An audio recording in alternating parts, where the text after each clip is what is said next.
Bom dia, prezados irmãos e irmãs.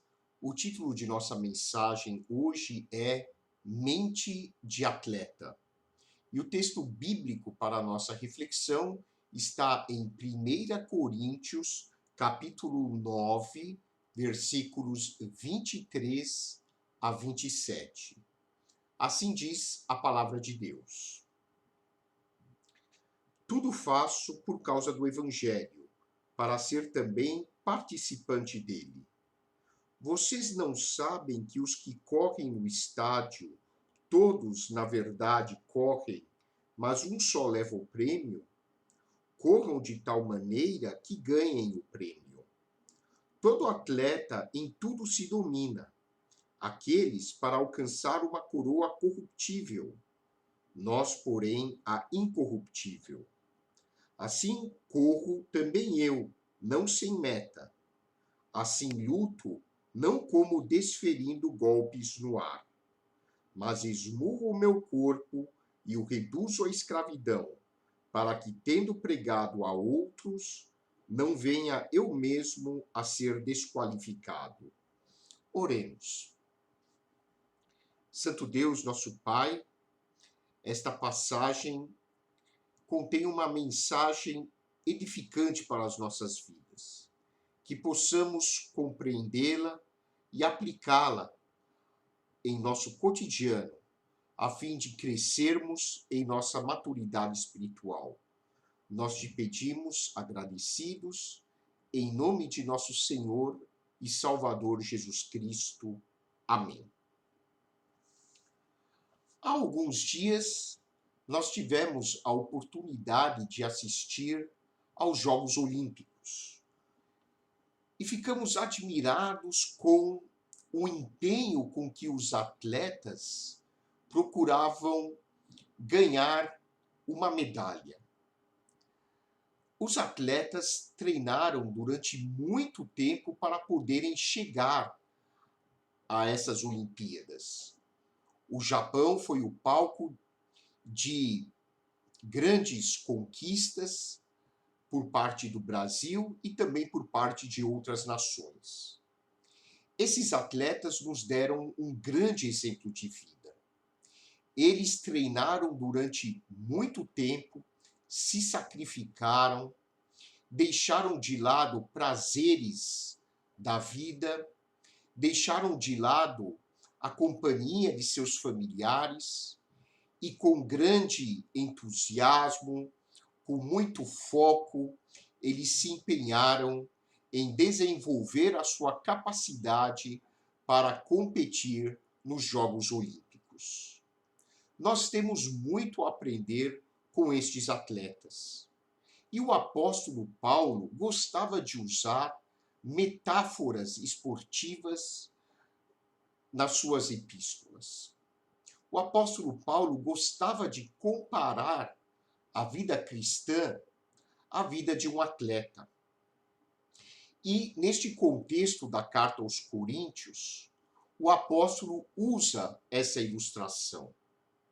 A cidade de Corinto era uma cidade próspera, comercial da Grécia Antiga. E a alguns quilômetros desta cidade havia um grande estádio de mármore, onde ocorriam os chamados Jogos Istmicos, que perdiam em importância apenas para os Jogos Olímpicos. Os Jogos Istmicos ocorriam a cada 3 anos e os atletas começavam a treinar cerca de 10 meses antes de participarem dos Jogos Istmicos. Aos vencedores era concedida uma coroa de folhas que murchavam rapidamente. E o apóstolo Paulo, então, usa essa comparação e diz que, assim como os atletas se empenhavam arduamente em treinar várias horas por dia para conquistarem uma coroa de folhas que murchavam rapidamente, os cristãos deveriam também se empenhar, se dedicar com muito entusiasmo à carreira da vida cristã, para conquistarem um dia não uma coroa de folhas que murcham rapidamente, mas uma coroa que dura por toda a eternidade. Em sua epístola aos Coríntios, o apóstolo Paulo nos exorta a sermos disciplinados e perseverantes em nossa vida espiritual, à semelhança dos atletas que se preparam para as competições. Como nós podemos nos dedicar ao aprimoramento espiritual? Nesta primeira carta aos Coríntios, o apóstolo Paulo ensina algumas atitudes úteis para o nosso crescimento. A primeira atitude que o apóstolo comenta aqui na sua carta é buscarmos as recompensas espirituais da vida cristã. Ele diz assim: tudo faço por causa do Evangelho, para ser também participante dele. Alguns versículos antes, Paulo diz que ele se fazia de fraco para com os fracos, ele se fazia de forte para com os fortes, para, de alguma maneira, conquistar as pessoas para o Evangelho de Cristo, para a causa do reino de Deus. O que significa se fazer de fraco para com os fracos e se fazer de forte para com os fortes? Isso é uma linguagem simbólica. O que Paulo queria dizer é que ele procurava o máximo possível se adaptar à cultura das pessoas e enfatizar a necessidade de um novo nascimento espiritual. Um nascimento em que as pessoas abandonariam as suas velhas vidas de pecado e passariam a seguir os ensinamentos do Senhor Jesus Cristo e entregarem os seus corações a Deus. Paulo tinha noção essa que às vezes nós hoje não temos tanto.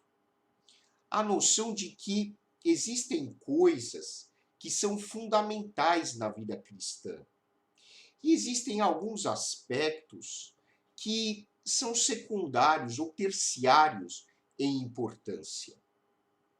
Às vezes nós misturamos questões fundamentais da fé, como a necessidade de nos entregarmos à mensagem de Cristo, a necessidade de amarmos o nosso semelhante, com questões culturais que são secundárias, como a questão em algumas igrejas de usar ou não o véu, ou se no culto as pessoas vão bater palmas ou não. Isso tudo são questões culturais e não comprometem em nada a essência da pregação do Evangelho. Paulo, então, nos dá um exemplo de que ele tinha o princípio de focar aquilo que é importante na vida cristã, que é a nossa identificação com Cristo e sua mensagem. E Paulo vai além.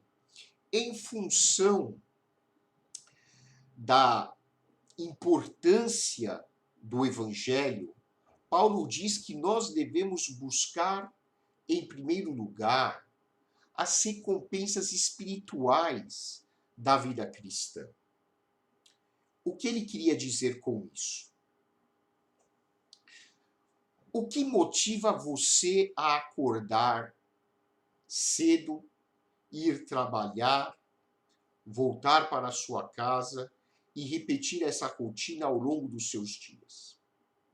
O que nos motiva a viver e a continuar vivendo na nossa peregrinação aqui na Terra?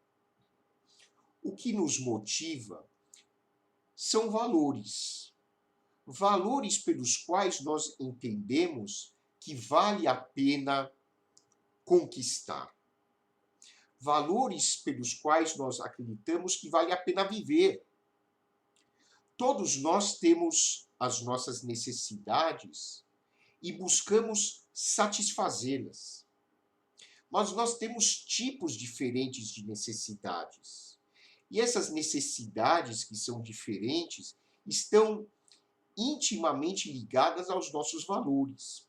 Por exemplo, para uma pessoa pode ser extremamente importante comprar o carro mais luxuoso do ano. Para outra pessoa, o seu valor maior é lutar por uma sociedade mais justa ou ajudar o próximo através do seu trabalho, através dos seus bens. Paulo nos ensina que, como cristãos, nós devemos focar aquilo que é ligado à espiritualidade. Embora nós tenhamos nossas necessidades materiais, nossas necessidades de vestir, de habitar em uma casa minimamente confortável, nós temos, em primeiro lugar, necessidades que são espirituais. E Paulo diz que quando essas necessidades são satisfeitas, nós temos grandes recompensas.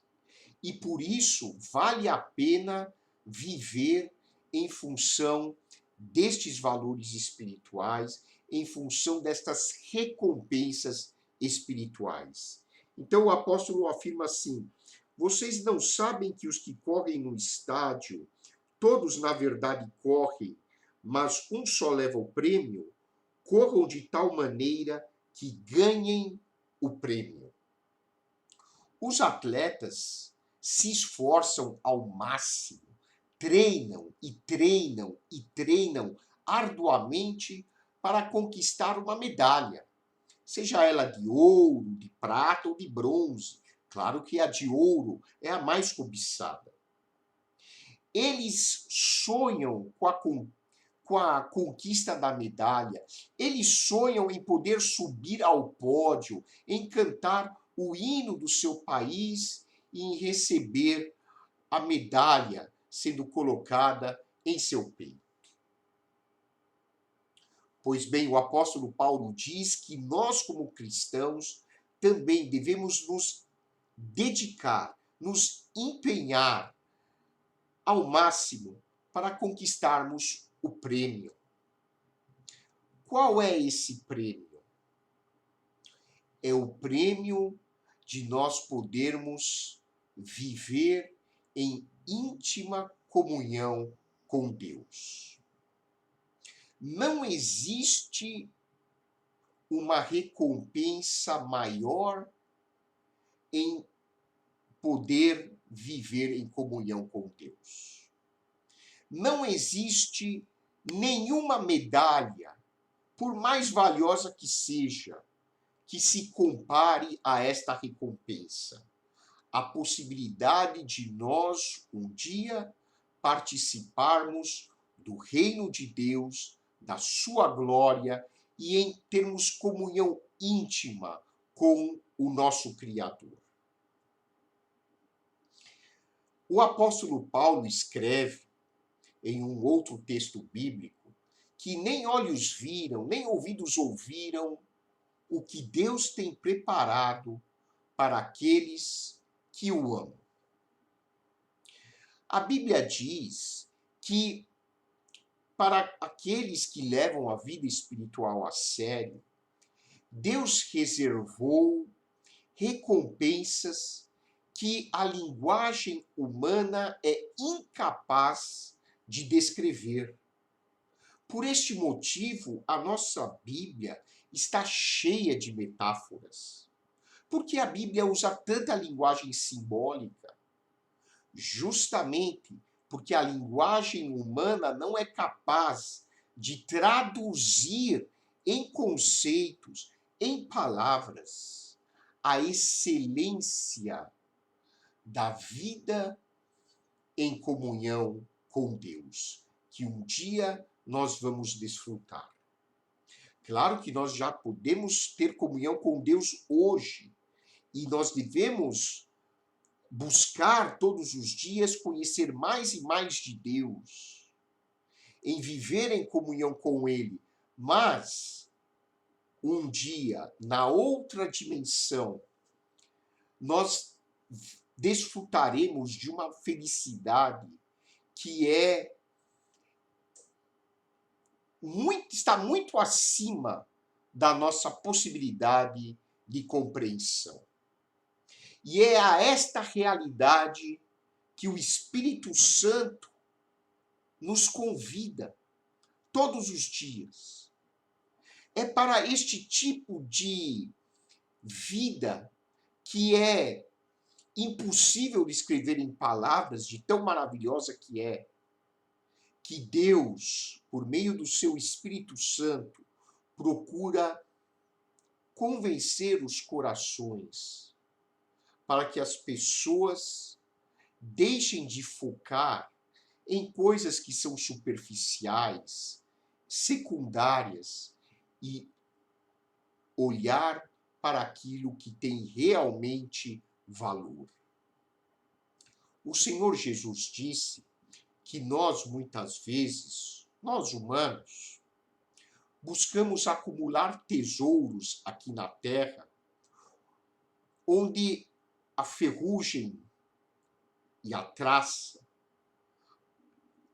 o clima, pode destruir aquilo que nós guardamos. Mas, se nós acumularmos tesouros no céu, e céu aqui evidentemente não se refere ao céu físico, mas se refere à dimensão espiritual da vida, esses tesouros jamais deixarão de existir. Ninguém poderá roubá-los. A nossa recompensa está garantida. E é por isso que nós devemos viver a cada dia concentrando as nossas energias naquilo que realmente vale a pena, que é a vida espiritual com Deus e com Cristo. Lembre-se, essa dimensão terrena da nossa existência, esta vida que pode durar 70, 80, 90, 100 anos, esta vida humana tem as suas alegrias, sem dúvida, mas ela está destinada a acabar. Em algum momento nós vamos partir para a eternidade. E aí, o que será de nós? Se você realmente investiu na sua vida espiritual, você pode ter certeza que a sua recompensa está garantida. O prêmio da soberana vocação a que Deus nos chamou será dado a você, como um atleta que sobe ao pódio e recebe o seu prêmio. Você receberá o prêmio da parte de Deus, que é a possibilidade de viver eternamente com Ele, na presença de todos aqueles que dedicaram as suas vidas ao Senhor Jesus Cristo. A segunda atitude pela qual nós podemos amadurecer espiritualmente é desenvolvermos com rigor e disciplina os valores espirituais. O apóstolo Paulo diz assim: todo atleta em tudo se domina. Aqueles para alcançar uma coroa corruptível, nós, porém, a incorruptível. Assim corro também eu, não sem meta, assim luto, não como desferindo golpes no ar. Paulo diz que os atletas se esforçam para participar dos jogos esportivos, mas eles têm uma meta e eles se sacrificam para isso. nós, igualmente, devemos nos dedicar com muita responsabilidade, deixando de lado, muitas vezes, coisas que nos agradam para podermos focar na vida e no ministério da igreja, no ministério cristão. A nossa vida espiritual, muitas vezes, requer algumas doses de sacrifício. O apóstolo Paulo diz que, quando nós nos convertemos, é importante nós abandonarmos a prática do pecado. Aquela prática que às vezes dava prazer e que os membros do nosso corpo estavam habituados a praticar. Paulo, então, dá o exemplo de várias questões ligadas a práticas sexuais e morais, as orgias, as bebedeiras, as glutonarias. Paulo cita, por exemplo, lá em Gálatas, no capítulo 5, várias práticas que só denigrem e degradam a dignidade humana. Como cristãos, nós devemos deixar de lado estas práticas e usar os nossos corpos com muita disciplina para a nossa edificação. Então, nós vamos usar as nossas mãos, a nossa cabeça, a nossa língua, os nossos pés, para trabalhar em prol do nosso semelhante. Quando você trabalha com dedicação, seja lá qual for a sua profissão, se você trabalha com amor, com dedicação, você emprega as suas habilidades concedidas por Deus para trabalhar da melhor maneira possível, você está servindo aos interesses do reino de Deus. Direta ou indiretamente, você não está apenas se beneficiando, mas beneficiando também o seu semelhante. Será que nós temos essa disciplina? Assim como o atleta treina e pratica os seus exercícios, também nós devemos treinar e praticar os nossos exercícios espirituais. Quais são eles? Ler a Bíblia com regularidade. Nós não podemos crescer espiritualmente se nós não nos alimentarmos diariamente da palavra de Deus. E quando nós formos ler a Bíblia, nós devemos ler reverentemente.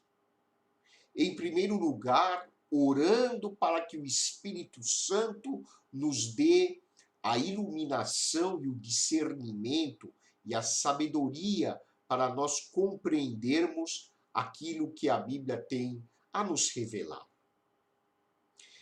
Porque a mensagem espiritual da Bíblia não pode ser captada apenas com o nosso intelecto. Ela precisa ser absorvida pelo nosso espírito humano. E esse espírito precisa estar em sintonia com o Espírito de Deus. Por isso, nós precisamos ler a palavra com humildade, abrindo mão de todo tipo de ideia que não esteja em harmonia com aquilo que Jesus nos ensinou. É importante nós orarmos constantemente, orarmos não só em favor de nós mesmos, mas em favor do nosso próximo, em favor da nossa nação, em favor dos governantes das nações, especialmente neste período tão conturbado da história, não só do Brasil, mas de todo o mundo. Precisamos orar para que Deus ilumine e dê sabedoria às nossas autoridades, às pessoas que nos governam, para que elas sejam sensíveis à voz do Espírito Santo. Precisamos colocar os nossos governantes em oração para que o Senhor Jesus Cristo tenha misericórdia de nós. Porque a nossa vida depende também da sensatez das nossas autoridades. Estou me referindo não apenas ao Brasil, mas a todo o mundo. Sem a sabedoria de Deus, nós não vamos chegar a lugar algum. Esta deve ser a nossa disciplina diária. Nos envolvermos no estudo da Bíblia, nos envolvermos em oração, nos envolvermos em meditação, nos envolvermos na prática da caridade. Isso tudo é muito importante para o nosso crescimento espiritual. E, por fim, devemos viver com abnegação. Paulo diz, mas esmurro o meu corpo e o reduzo à escravidão, para que, tendo pregado a outros, não venha eu mesmo a ser desqualificado. Paulo usa aqui a analogia do corpo. O que ele quer dizer é basicamente aquilo que Jesus disse lá em Lucas, no capítulo 9. Se alguém quer seguir a Jesus, deve negar a si mesmo, carregar a sua cruz e seguir o Mestre. Lá em Gálatas, no capítulo 2, versículo 20, Paulo usa uma ilustração muito bonita, que é a da cruz de Cristo. E ele diz assim, logo já não sou eu quem vive, mas Cristo vive em mim. E esse viver que agora tenho na carne, vivo pela fé no Filho de Deus, que me amou e se entregou por mim. Nós devemos viver como se o próprio Cristo estivesse vivendo por meio de nós. Deixando de lado, muitas vezes, as nossas ambições egoístas, os nossos conceitos equivocados e colocando Deus sempre em primeiro lugar nas nossas vidas. Isso é abnegação. Eu negar não a minha individualidade, mas eu negar os meus interesses que não se encaixam dentro da vontade de Deus. Agindo assim, meus queridos amigos e amigas, nós vamos servir de bênção para o nosso semelhante. E nós vamos construir uma sociedade cada vez mais próxima do ideal de Deus para a humanidade. Que Deus abençoe a sua vida e que você e eu possamos ser como aqueles atletas que se dedicam para conquistar a sua meta. E que a nossa meta seja a glória de Deus. Que a nossa meta seja a expressão do amor em toda a sua intensidade.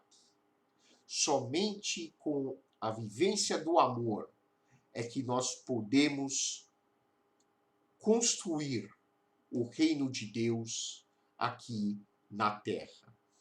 Desejo a você uma excelente semana e que a graça de nosso Senhor e Salvador Jesus Cristo, o amor de Deus, o nosso Pai, e a comunhão do Espírito Santo sejam com todos vocês, agora e para sempre. Amém.